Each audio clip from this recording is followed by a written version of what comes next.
Hello students, let's see the question, and the question says there are two spring balance hooked together as shown in the figure. As we can see, there are two spring balances hooked on a same hook and we pull them in opposite direction. Opposite direction के अंदर उनको move किया जा रहा है. एक हमारा दूसरे direction के अंदर और एक मतलब एक right direction के अंदर और एक left direction के अंदर opposite direction के अंदर है and they both are experiencing different forces.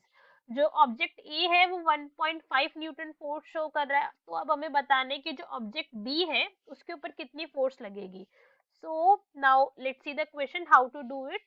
So as given in the figure, if we रफली ड्रॉ डायग्राम, अगर हम करें ड्रॉ, तो ये हो रहा है कि ये हमारी टू हुक्स हैं, टू स्प्रिंग्स है which are connected by same hook और इनके ऊपर फोर्स लग रही है. ओके एक फोर्स हो रही है हमारी इस दोनों फोर्सेस हमारी अपोजिट डायरेक्शन के अंदर लग रही है. एक अगर हमारी लेफ्ट में लग रही है तो एक फोर्स हमारी राइट डायरेक्शन के अंदर लग रही है. ओके अब इसके अंदर जो ऑब्जेक्ट ए है वो हमें फोर्स एक्सपीरियंस करवा रहा है इस बॉडी के ऊपर 1.5 न्यूटन की.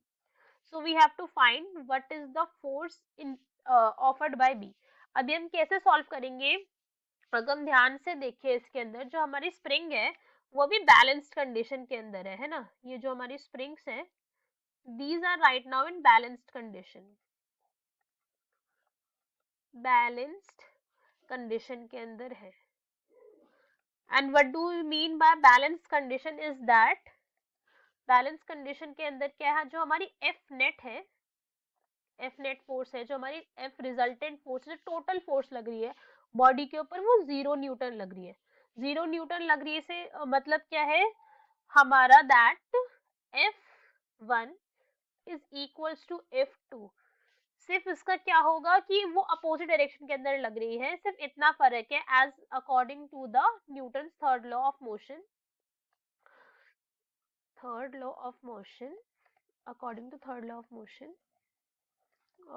मोशन